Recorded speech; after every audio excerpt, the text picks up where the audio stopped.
Thank you very much. Thank you very much. And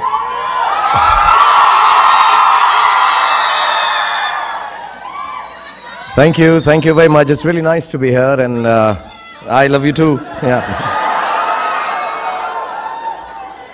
Good evening. It's really nice to be here finally. Yeah, it was a long flight. Thank you, Neeta, for getting me here. Thank you, Isha, for having me over here. And we were detained at the airport as always for an hour and a half, which was nice.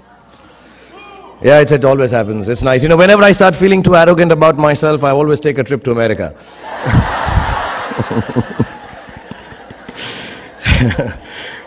Yeah, the immigration guys kick the star out of stardom. And but I have my small victories. You know, they always ask me how tall I am, and I always lie and get away. 5 feet 10 inches. Next time I'm going to be more adventurous. What color are you? I'm going to say white. Yeah, well, okay. So I'm supposed to be serious here because this was students and kids. So first of all, let me just thank the faculty and students of the Yale University, fellows of Timothy Dwight College and the Chubb Fellowship, and Master Jeffrey Brenzel for being so kind. Thank you. Yale Office of International Affairs and the Yale South Asian Society, and of course Isha for dealing and following up with the most disorganized and incommunicative person in the world, which is me, to fix today's meeting with you all. I'm really, really happy, very humble, very honored, and thank you for having me over here. Okay, I have memories of, I've been here before. 5 years ago I was here in Yale. I was doing the song. Some of the shots, you know, the ones at the graveyard, they were shot here. And no, I'm being honest here. And it was very cold. It was, I think, 5th or 6th of December. It was snowing here. And I remember I was doing a song from Kabhi Alvida Na Kehna in the middle, yeah.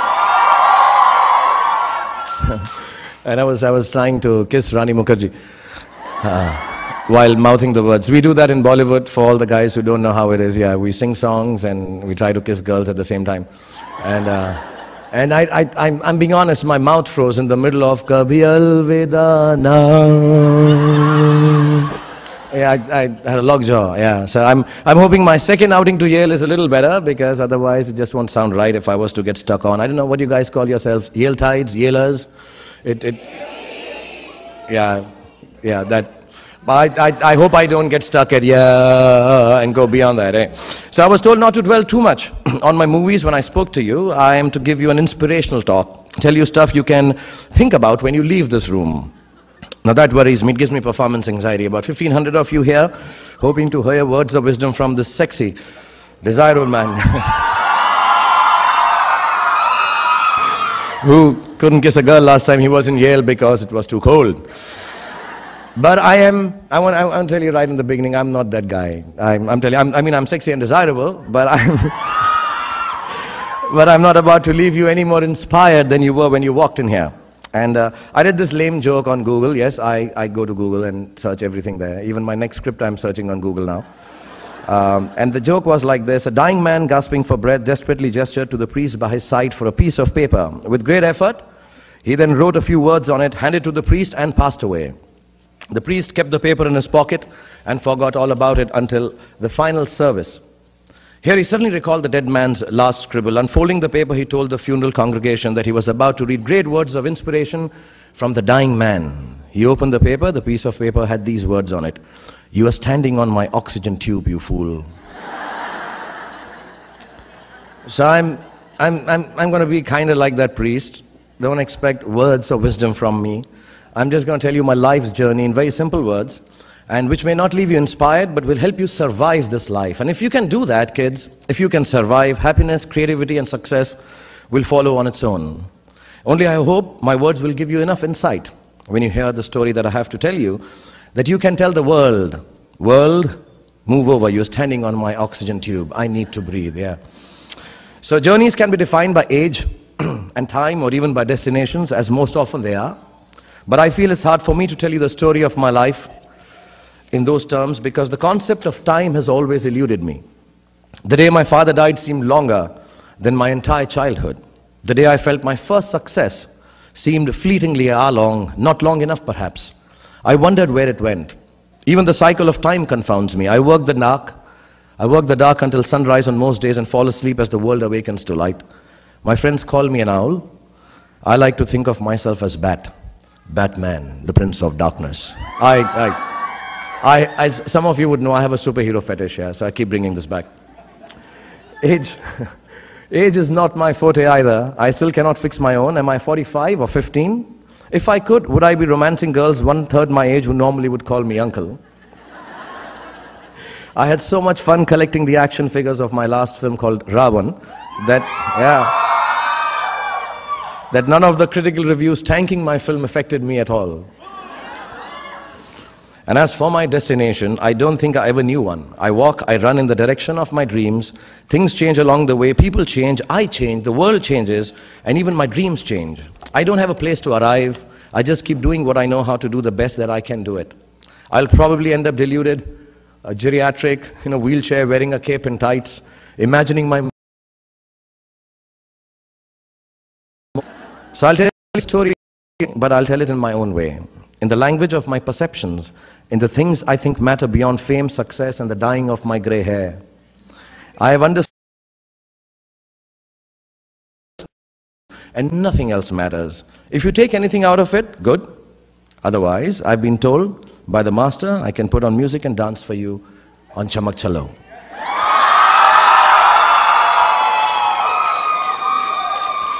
Okay, so first of all, yeah, we do that later. I know. People call me to these serious places and then say, oh, forget everything, just do the dance and go back home. Yeah. But I insist you listen to me, okay? Okay, I want to tell you, I have to tell you that I learned a few big words because I was coming to Yale, okay? Yeah. On Google, of course. And so the first one that I'm going to tell you about, so there are three things I want to tell you about this evening. The first one is I'm going to tell you to be a funambulist. Now, yeah, that's a big way, yeah? Impressed? Okay. So that means a tightrope walker. Because a lot of you people, actually all of you, are somehow are going to create things in your life. So a funambulist is like a tightrope walker, okay? So the first word I learned, please give me claps for this new word that I've taught Yale. Yeah. Okay, however I look at it in its eventual analysis, my life has centered around my creativity. I have assimilated the world through creative expression, and in return the world has experienced me, hopefully. I've grown to understand that on one hand the world will always uphold creativity as the most honest feeling possible. On the other hand, the potence of fame, the glitz, the glamour, the wealth that arise from this very recognition of creativity will always be questioned. Why do we do that? Because sometimes it allows us to feel better than the creator, and sometimes it fills a void within us that comes about by being in awe of his or her creation. Either way, it enables us to quantify his or her engagement with the world around him. I'm an actor. My life is a testament to this duality. George Burns said that acting is all about honesty. If you can fake that, you've got it made. And he couldn't have defined it better. Honest and fake, yes, that's what I feel as a creative person all the time. Let me tell you my schizophrenia. Creative expression comes from the deepest experience of the artist himself. A good artist cannot be separate from his creation. Good art is honest art. A man may be an artist, a writer, a sculptor, an actor, or a totem pole carver. Whatever he is, if what he creates is true to himself, it becomes a vivid testimonial to human creativity. If it lacks honesty, its entire premise is a waste. At the same time, and quite paradoxically, a man becomes distinct from his creation from the moment it is placed in the public domain. It no longer even belongs to him. So it comes from your gut, and it is put out there for others to accept it or throw it in the gutter. Many a nights I have gone back home after receiving an award, pumped up and all happy, and just to read on the internet that what I really deserved was the golden banana for the worst actor of the year award. Yeah, it's called Kela Awards or some shit like that, yeah. And I become heartbroken, angry, and completely convinced that bananas and critics both should have their skins peeled and fed to the monkeys. I momentarily lose my ability to give and close up. And here's where the trick is. When you are in this place of despair, when you walk out of this college, this university, and walk the path of life, where the world is tearing you down into yourself, there's only one thing you can do to survive. Hang on to who you are inside. The world will be unkind to you. It will not be able to see you. You must learn at such times to be able to see yourself. Life as a created person is like walking on a tightrope. I have to keep balancing. I have to keep the balance. I begin to lose myself in my own melodrama. It is frustrating that I find myself living up to other people's interpretation of what I ought to be. And when faced with dissent or unappreciation, I start losing my love affair with my own audience. It becomes a tight balance act to keep doing what I do best and not be bothered by the reactions of the people I do it for in the first place. I dance harder, I cartwheel longer, and I pirouette on my rope, stretched taut beneath my feet, and I try not to slip. I can slide but never fall. And all this while, I have to keep a smile on my face and keep signing autographs and taking pictures. And why do I do this? Because I'm a funambulist, trying to balance my action and exterior reaction to my naked show of who I am inside. Yet when I'm playing this real-life illusion out, more often than not, my honest self is sitting in the audience, applauding my performance while laughing heartily at my own stupidity. So my little kids and friends here, learn to laugh at yourself too. Never become cynical about yourself or your life. Becoming cynical about your life is the single most destructive thing you can do. For you have to remember, creativity is your gift to the world. It was never meant to be barter for anything, not even appreciation. You have to dig deep. I do it, I don't know if I'm supposed to say this, I do it while drinking vodka and listening to really sorry songs. But you guys have to find less destructive ways to do this. At least till you become my age. But you have to believe that you create only because this is the biggest gift you have to give to your world. And maybe that's why we even call God a creator. It's not about the cars or houses, it never was. These are peripherals. They never come about because of your talent or your creative outpourings. They come out of a business that people around you do. Those people are in the business of barter, not you. Yours is the business of giving and learning. Your work of art may never be complete in your lifetime. Your fulfillment will always lie in your creative expression, not in its product.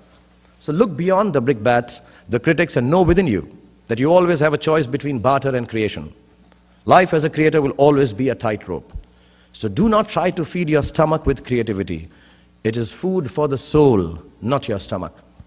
Do not be afraid to defy conventions. Do not be afraid to destroy systems that kill art and your souls. Do not be afraid to be hungry. And do not be afraid to walk alone if necessary. Because on a tightrope, we all walk alone. And remember, if you're a creator, you're a funambulist. And not very many people know what it means, let alone be it. So be a funambulist is my prayer to all you creative people here at Yale tonight.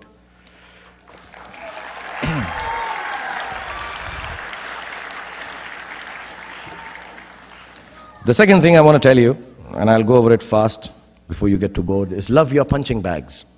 Just as my life has centered around creativity, like every fellow human being, it has also centered around the wish to find happiness. Your age is the age when we most confuse happiness with gratification, so I will quite plainly tell you. If you are smart, if you want to survive life's relentless onslaught of challenges, you will sooner or later understand that the things that make you happy 10 years ago will end up being the ones that make you happy when you hit the geriatric superage stage also. So kids, start collecting your action figure heroes now. I have everything I could have aspired for at your age. I have success, I have fame, I have wealth, and I have 3 PlayStations. I do. I have one for the house, one for shootings, and one just in case because I can have one more. But none of these but none of these have any consequence to my happiness. The only thing that does it is the love of my children. You don't have children. I hope.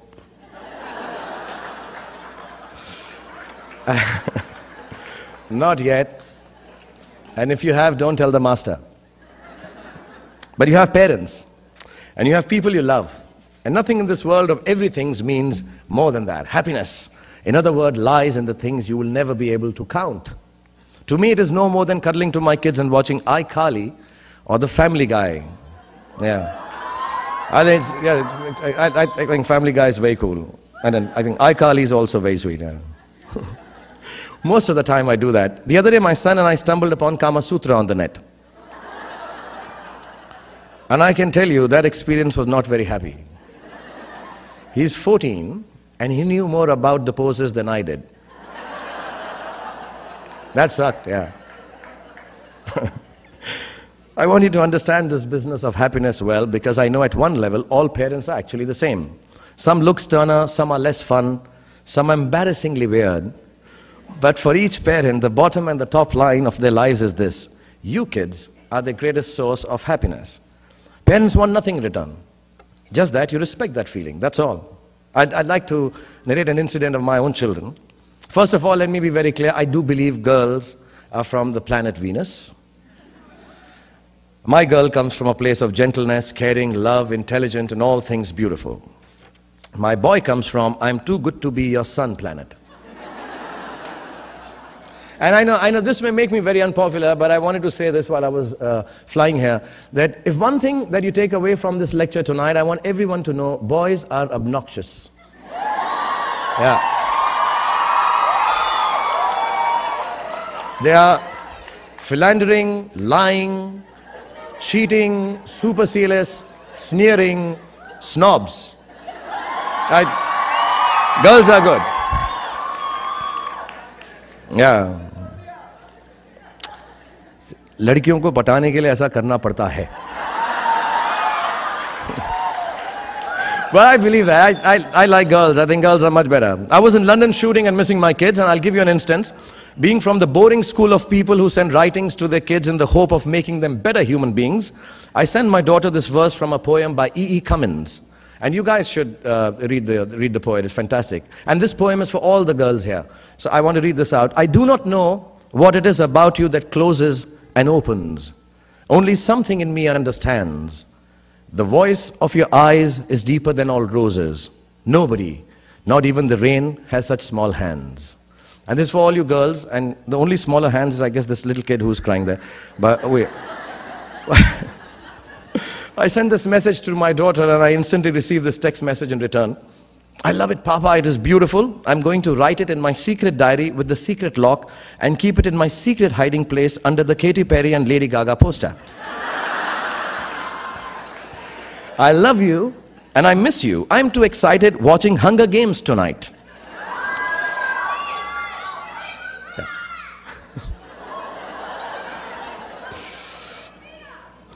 And feeling bad that I hadn't texted something meaningful to my darling son, I sent him something I had read too. How are you, my son? I wrote. I missed you. Do you know, a boy is someone that a mother loves the most.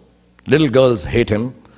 He is truth with dirt on its face, beauty with a cut on its finger, wisdom with smell in its hair, and hope of the future with a frog in its pocket. I love you. He replied back with one letter of the alphabet. No, it actually is very close to you. It had a but in front, and says but, and it had the Y of Yale. Why? I mean, like, so, why are you sending such boring messages? And of course there was an emoticon, one of those squiggly little things, which I can't make out what they're expressing. I wanted to fly to Mumbai and hang him upside down till he looked like a silly-faced emoticon himself. But I didn't. I just smiled, and both replies made me feel love for my kids. Whatever they do, as long as they're happy, it makes me happy. So I speak to you as a parent of two very weird kids. Whatever you do, whichever mistake you make, however you react to them, your parents are your best friends. They might be boring, silly, or stern at times. Maybe some of you are embarrassed of yours. I know my kids are of me.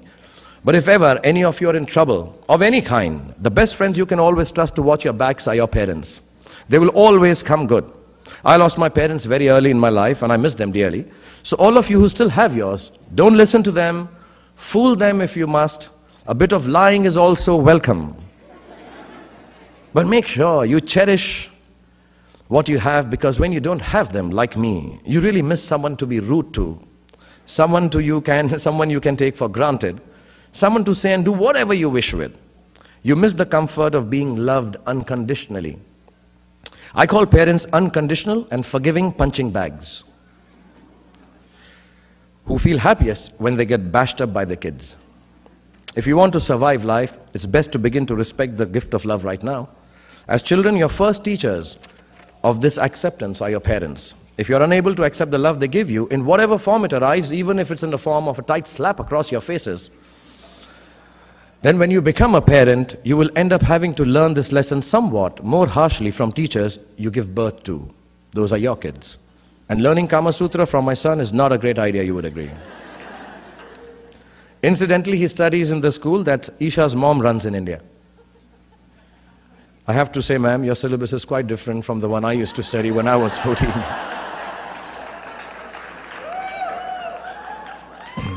She's insisting that she will get Kama Sutra in Yale also very soon. And the last bit, a fiendish friend called failure. Whether I like it or not, my life has also been in constant play with what the world calls success. Success is a wonderful thing, but it tends not to be the sort of experience that we learn from. We enjoy it, perhaps we even deserve it, but we don't acquire wisdom from it. And maybe that's why it cannot be passed on either. Me being successful does not mean my kids are going to be successful, even if I teach them everything that I know and how to do it. So I feel that talking about success is completely a big waste of time. Instead, let me tell you very honestly, whatever happened to me happened because I've always been terrified of failure. I don't want as much to succeed as much as I don't want to fail. I come from a very normal, lower middle class family. I saw a lot of failure. My father was a beautiful man and the most successful failure in the world. My mother also failed to stay long enough with me to see me become a big movie star. We were quite poor actually, and let me tell you, poverty is not an ennobling experience at all. Poverty entails fear and stress and sometimes depression. I watched my parents go through this several times. At an early age after my parents died, I equated poverty with failure. I just didn't want to be poor. So when I got a chance to act in films, it wasn't out of any creative desire. I say this honestly. It was purely out of the fear of failure and poverty. Most of the films I signed were discards of better-known actors, and the producers could not find anyone else to do them. I did them all to make sure that I was working to avoid unemployment. The timing or something was right. I worked very hard. There were other people around it. And I became a big star. The films became big hits. Which means sometimes our success is not the direct result of our actions. And let nobody tell you that. Success sometimes just happens. Really. It is accidental, and we have to take credit for it. I do it sometimes surely out of embarrassment. So I believe the true path to success is through the fear of failure. If you aren't scared enough of failing, you're unlikely to succeed. It's not pleasant to fail, it's tough. All of us experience it. You will too, if you haven't already. So use it to succeed. How I've done is, a few points I'd like to say, and then I'll end this monologue. Firstly, it's not the absence of failure that makes you success, that makes success. It is your response to failure that actually helps to buffer the reverses that you experience. I personally have one response to failure: pragmatism. A recognition and belief that if one approach does not work, then the other will or might. Failure also gives me an incentive to greater exertion, harder work, which invariably leads to later success in most cases. Repeated failure has taught me to stop pretending I'm someone else. It's given me the clarity to stick to things that really matter to me instead of distracting me from my core. Failure also gets you to find who your real friends are. The true strength of your relationships only gets tested in the face of strong adversity. Overcoming some of my failures has made me discover that I have a strong will and more discipline than I suspected. It has helped me to have confidence in my ability to survive. Failure is an amazing teacher. There's a well-known story of this very successful man, and a reporter asked him, "Sir, how is it that you always succeed?" And he said, "Right decisions." I said, "How do you make right decisions?" And he says, "Experience." He says, "How do you get so experienced?" He says, "Wrong decisions and failure." So do fail, and it's all right to fail. You have to know and learn that life is not just a checklist of acquisitions, attainments, and fulfillments. Your qualifications and CVs don't really matter. Instead, life is difficult and complicated and beyond anyone's control. The humility to know it will help you survive its vicissitudes. This is the second big word that I've learned. Yeah. But I don't want to sound dark. My hope for all of you is that you retain a lifelong love of learning, that you never cease to dream exciting and inspiring dreams. And when you fail, you fail well enough to succeed the next time.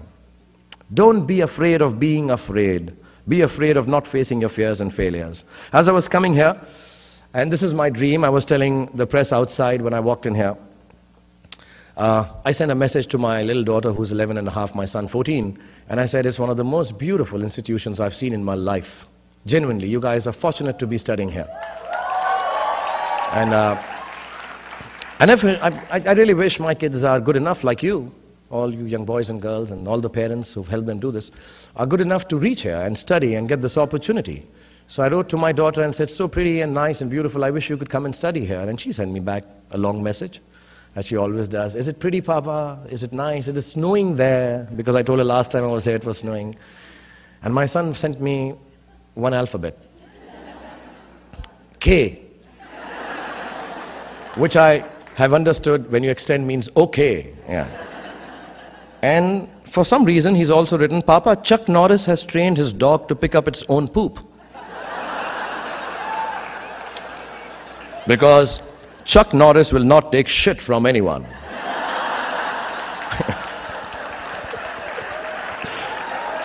So remember, all boys and girls, that you're fortunate enough to be funambulists. You have an amazing scent of punching bags. Your parents cherish them always.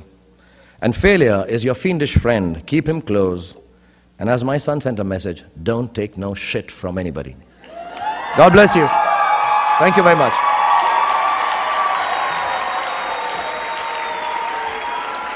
Thank you. You're all very kind, and I wish you all the best in life. Thank you very much. Thank you.